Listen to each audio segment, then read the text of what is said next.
আমি আপনাদেরকে শুধু বলবো, ফজলুল আজিম সাহেব আমাদের হাতিয়ার জন্য অনেক কিছু করে গিয়েছেন, আজও আমরা সবাই স্মরণ করি না? কিন্তু উনি হয়তো বিভিন্ন কারণে উনি হয়তো হাতিয়ার মানুষের পাশে দাঁড়াতে পারেন নাই, দীর্ঘ সময় ধরে উনি হাতিয়াতে আসতে পারেন নাই। অবশ্য ওনার উপরও কয়েকবার হামলা হয়েছে, তারপরও নেতাদের উচিত যে হচ্ছে যে কোনো মুহূর্তে, যে কোনো বিপদ মুহূর্তে তার কর্মীদের সাথে থাকা, মানুষের সাথে থাকা।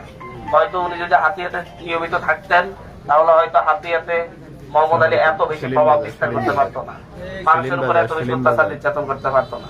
তারপরে ওনার দীর্ঘ যে সময় উনি কখনো হাতিয়ার মানুষকে শোষণ করার নাই, উনি অন্তত হাতিয়ার মানুষ থেকে লুটপাট করে টাকা পয়সা নিয়ে যান নাই।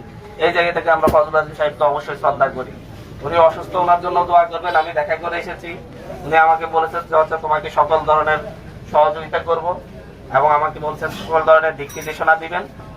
আমরা দোয়া করি যাচ্ছে এইভাবে যেন হচ্ছে আমরা সকলে মিলেমিশে থাকতে পারি। আমি বলেছি যে হচ্ছে আমরা যতজন আগামীতে রাজনীতি করবো সকলের প্রয়োজনে হাতিয়ার সাথে এক মঞ্চে দাঁড়িয়ে রাজনীতি করবো। মানুষ সিদ্ধান্ত নিবে মানুষ কাকে ভোট দিবে, কিন্তু হাতিয়ার সাথে আমরা সবাই এক জায়গায় দাঁড়াবো। যারা বিভাজন তৈরি করতে চাইবে তাদের বিরুদ্ধে দাঁড়ানো আমাদের কাজ। আমরা হাতিয়ার মানুষ, হাতিয়াতে জন্মগ্রহণ করেছি, হাতিয়ার মাটির প্রতি আমাদের ভালোবাসা আছে। হাতিয়ার